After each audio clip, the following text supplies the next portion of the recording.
സുഹൃത്തുക്കളെ, നമ്മുടെ നാട്ടിലുള്ള മദ്രസകളിലൊക്കെ ഈ അടുത്തായിട്ട് തുടങ്ങിയിട്ടുള്ള ഒരു പരിപാടിയാണ് വർഷം മുഴുവനും ക്ലാസ്സിൽ ഹാജരായിട്ടുള്ള കുട്ടികൾക്ക്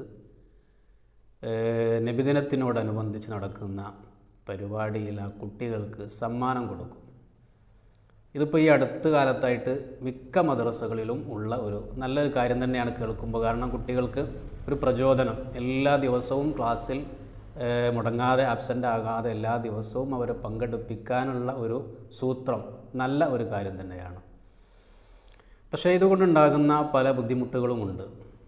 അഥവാ നമ്മളൊരു കാര്യം എടുത്തു നോക്കിക്കഴിഞ്ഞാൽ ഒരു ക്ലാസ്സിൽ 10 വിദ്യാർത്ഥികളുണ്ട് എങ്കിൽ ഈ 10 കുട്ടികളുടെയും ഒരേപോലെയുള്ള അവസ്ഥയാവില്ല. അതിലേറ്റവും പ്രധാനപ്പെട്ട ഈ ആവശ്യമില്ലാതെ ലീവെടുക്കുന്ന കുട്ടികളുടെ കാര്യം അല്ല ഞാൻ പറയുന്നത്. മറിച്ച് പല കുട്ടികൾക്കും ശാരീരികമായിട്ടുള്ള പല അസ്വസ്ഥതകളും ഉള്ള കുട്ടികളുണ്ടായിരിക്കും. നിരന്തരമായിട്ട് വന്നുകൊണ്ടിരിക്കുന്ന പനി, അതുപോലെ തന്നെ ശ്വാസം മുട്ടൽ, ഇങ്ങനെയുള്ള ഒരുപാട് ഒന്നിന് പിറകെ ഇങ്ങനെ ആഴ്ചയിലും മാസങ്ങളായിട്ട് വന്നുകൊണ്ടിരിക്കുന്ന അസുഖങ്ങളുള്ള പല കുട്ടികളുണ്ടായിരിക്കും. ഈ കുട്ടികൾക്കൊക്കെ സത്യത്തിൽ ഈ നബിദിനത്തിന് എല്ലാ ദിവസവും ക്ലാസ്സിൽ ഹാജരായ കുട്ടികൾക്ക് സമ്മാനം കൊടുക്കുന്നത് കാണുമ്പോൾ സ്വാഭാവികമായും ഈ കുട്ടികൾക്ക് എല്ലാ ദിവസവും ക്ലാസ്സിൽ പങ്കെടുക്കാനുള്ള ആഗ്രഹമൊക്കെ ഉണ്ടെങ്കിൽ പോലും അവരുടെ ആരോഗ്യസ്ഥിതി അതിന് സമ്മതിക്കുന്നില്ല, അല്ലെങ്കിൽ അവരുടെ ആരോഗ്യം അതിന് സമ്മതിക്കുന്നില്ല. അവരെ കൊണ്ട് എല്ലാ ദിവസവും വരാൻ കഴിയാത്തത് കൊണ്ടല്ല. അപ്പോൾ ഇങ്ങനെയുള്ള മക്കളുണ്ടാകുമ്പോൾ അവരെ സംബന്ധിച്ചിടത്തോളം അതൊരു പ്രയാസം തന്നെയാണ്. മാത്രവുമല്ല, ഈ ചില മദ്രസകളിലൊക്കെ ഉസ്താദുമാർ പറയുന്നത് കേൾക്കാം, ചില ദിവസങ്ങളിൽ ചില കുട്ടികൾ, നല്ല ആക്റ്റീവായിട്ടുള്ള കുട്ടികൾ ക്ലാസ്സിൽ വന്നിരുന്നാൽ അവർക്ക് പലപ്പോഴും ക്ഷീണം നമുക്ക് തോന്നും. നല്ല ആക്റ്റീവായിട്ടുള്ള കുട്ടിയായിരിക്കും, പക്ഷേ അന്ന് ആ കുട്ടിക്ക് വലിയ ഉഷാറൊന്നും കാണൂല. ചിലപ്പോൾ വന്നിരുന്ന മുതൽ കുട്ടി ഡെസ്കിൽ തലവെച്ച് ഇങ്ങനെ കിടക്കും. അപ്പോൾ ചോദിക്കുമ്പോൾ പനിയാണ്, തൊട്ട് നോക്കുമ്പോൾ നല്ല പൊള്ളുന്ന പനിയാണ്. അപ്പോൾ എന്തിനാണ് ഈ പനിച്ചുകൊണ്ട് പോകുന്നതെന്ന് ചോദിച്ചു കഴിഞ്ഞാൽ ഈ കുട്ടികൾ പറയുന്ന മറുപടി ഉണ്ട്, ഞാൻ ഇത്രയും ദിവസം മുടങ്ങാതെ മദ്രസയിൽ വന്നു, അപ്പോൾ ഇനി ഈ മുടങ്ങിക്കഴിഞ്ഞാൽ ആ സമ്മാനം എനിക്ക് കിട്ടൂല, ഫുൾ ഹാജറിനുള്ള സമ്മാനം കിട്ടൂല. ഇതിൽ ഉമ്മമാരാണ് ഏറ്റവും കൂടുതൽ കുട്ടികളെ നിർബന്ധിപ്പിച്ച്, എന്ത് അസുഖം ഉണ്ടെങ്കിലും കുട്ടികളെ നിർബന്ധിപ്പിച്ച് പറഞ്ഞയക്കും. ഇതും ഒരു നിലക്ക് വലിയൊരു ബുദ്ധിമുട്ട് തന്നെയാണ്. ഈ പകർച്ചവ്യാധിയായിട്ടുള്ള രോഗങ്ങളുള്ള മക്കളാണ് എന്നുണ്ടെങ്കിൽ തൊട്ടടുത്തിരിക്കുന്ന കുട്ടിക്കും കുറച്ച് ദിവസം കഴിഞ്ഞാൽ ഈ ജലദോഷ പനി കുട്ടികൾക്കും പടരും. അപ്പോൾ ഈ അസുഖമുള്ള കുട്ടികളെ മദ്രസയിലേക്ക് വരാതിരിക്കലാണ് ഏറ്റവും നല്ലത്. സ്കൂളിലൊന്നും അങ്ങനത്തെ ഒരു സിസ്റ്റം ഇല്ല, മദ്രസയിൽ ഈ അടുത്ത് തുടങ്ങിയിട്ടുള്ളതാണ്. അപ്പോൾ ഇങ്ങനൊരു ബുദ്ധിമുട്ട് അതുകൊണ്ടുണ്ട്. കുട്ടികൾ എല്ലാ ദിവസവും വരുന്നു എന്നതിനേക്കാളും നല്ലത് വന്ന ദിവസത്തെ ആ കുട്ടിക്ക് എന്ത് കൊടുക്കാൻ കഴിഞ്ഞു, അല്ലെങ്കിൽ എന്ത് പഠിക്കാൻ കഴിഞ്ഞു എന്നുള്ളതിലാണ് ഏറ്റവും മർമ്മപ്രധാനമായ കാര്യമുള്ളത്. എല്ലാ ദിവസവും വന്ന ഒരു കുട്ടി ഒരുപക്ഷെ പരീക്ഷയ്ക്ക് കൂടുതൽ മാർക്കൊന്നും കിട്ടൂല, അല്ലെങ്കിൽ വന്ന ദിവസങ്ങളിൽ തന്നെ പഠിപ്പിച്ച പാഠഭാഗങ്ങളിൽ നിന്ന് എന്തെങ്കിലും കുറച്ച് കാര്യങ്ങൾ ചോദിച്ചാൽ ചിലപ്പോൾ ആ കുട്ടിക്ക് അത് ഉത്തരം പറയാൻ കഴിയില്ല, അല്ലെങ്കിൽ അത് അറിയില്ല. അപ്പോൾ ഈ കുട്ടി ഇത്രയും മുടങ്ങാതെ വന്നതുകൊണ്ട് എന്ത് കിട്ടി? അപ്പോൾ എല്ലാ ദിവസവും വരിക, ഒരു ദിവസവും മുടങ്ങാതെ ക്ലാസ്സിൽ വരിക എന്നതിനേക്കാൾ ഉപരി വന്ന ദിവസത്തിൽ ആ കുട്ടിക്ക് എന്ത് പഠിക്കാൻ കഴിഞ്ഞു, അധ്യാപകർക്ക് എന്ത് പഠിപ്പിക്കാൻ സാധിച്ചു എന്നതിലാണ് ഏറ്റവും പ്രധാനം. അപ്പോൾ ഇങ്ങനൊരു ബുദ്ധിമുട്ട്, അസുഖമാണെങ്കിൽ പോലും കുട്ടികളെ രക്ഷിതാക്കൾ, ഏറ്റവും പ്രധാനമായിട്ട് ഉമ്മമാരാണ് കുട്ടികളെ എഴുന്നേൽപ്പിക്കുന്നതും മദ്രസയിലേക്ക് പറഞ്ഞയക്കുന്നതും. ഇപ്പോൾ ചില മദ്രസകളിൽ ഉമ്മമാർക്കും ഇതിൻ്റെ കൂടെ സമ്മാനം കൊടുക്കുന്നതായിട്ട് കേട്ടു, ചില നാടുകളിലൊക്കെ.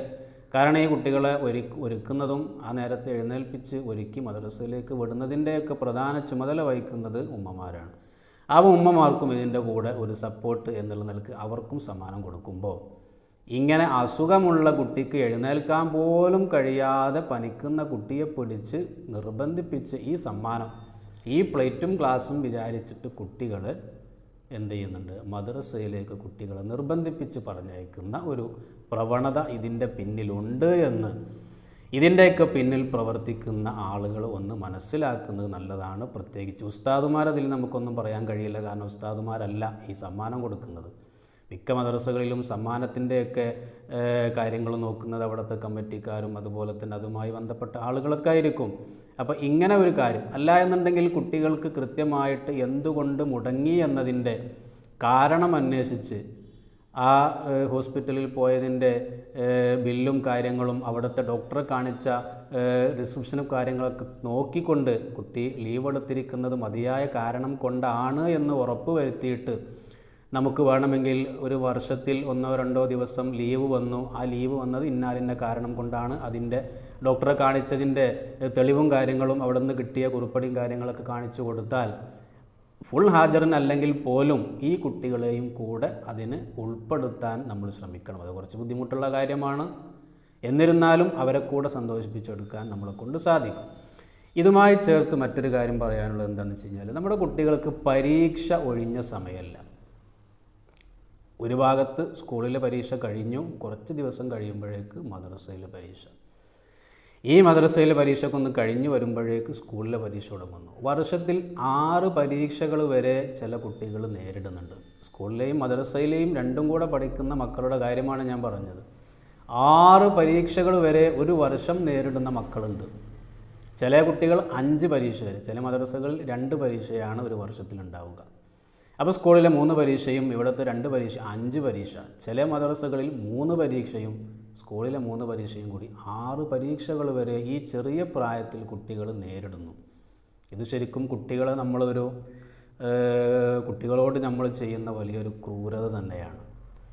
വർഷത്തിൽ നമ്മൾ ഇത്രയും പരീക്ഷകൾ കുട്ടികളെ കൊണ്ട് എഴുതിപ്പിക്കേണ്ടതുണ്ടോ എന്നുള്ളത് ബന്ധപ്പെട്ട അധികാരികൾ ചിന്തിക്കേണ്ട സമയം അതിക്രമിച്ചിരിക്കുകയാണ്.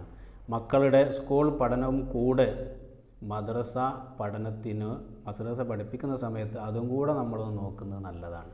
ഈ ചെറിയ പ്രായത്തിൽ തന്നെ 2 വയസ്സ് ഉള്ളൊരു കുട്ടി തന്നെ സ്കൂളിൽ പഠിപ്പിക്കുന്ന വിഷയങ്ങൾ 4-5 വിഷയങ്ങളാണ്. അതേപോലെ തന്നെ മദ്രസയിലും ഇവർക്ക് പഠിക്കാനുണ്ട്. അപ്പോൾ ഈ രൂപത്തിൽ കുട്ടികളെ പരീക്ഷയുടെ ഒരു ആറാട്ടം, ഒരു വർഷത്തിൽ 6 പരീക്ഷയൊക്കെ ഒരു കുട്ടി എഴുതുക എന്ന് പറയുമ്പോൾ അതിനുവേണ്ടി പ്രിപ്പയർ ചെയ്യുക, അതിനുവേണ്ടി പഠിപ്പിക്കുക, ഒന്ന് കഴിയുമ്പോൾ ഒന്ന്, ഓരോ പരീക്ഷ തീർന്നിട്ടുള്ള സമയമല്ല, ഏത് സമയത്തും കുട്ടികൾക്ക് സ്കൂളിൽ അല്ലെങ്കിൽ മദ്രസയിൽ പരീക്ഷ. ഇതൊരു തരത്തിൽ കുട്ടികളെ നമ്മൾ ശരിക്കും ഉപദ്രവിക്കുന്നതിന് തുല്യമാണ്. ഇതിനൊക്കെ ഒരു പരിഹാരം നമ്മൾ കണ്ടെത്തിയേ മതിയാകും.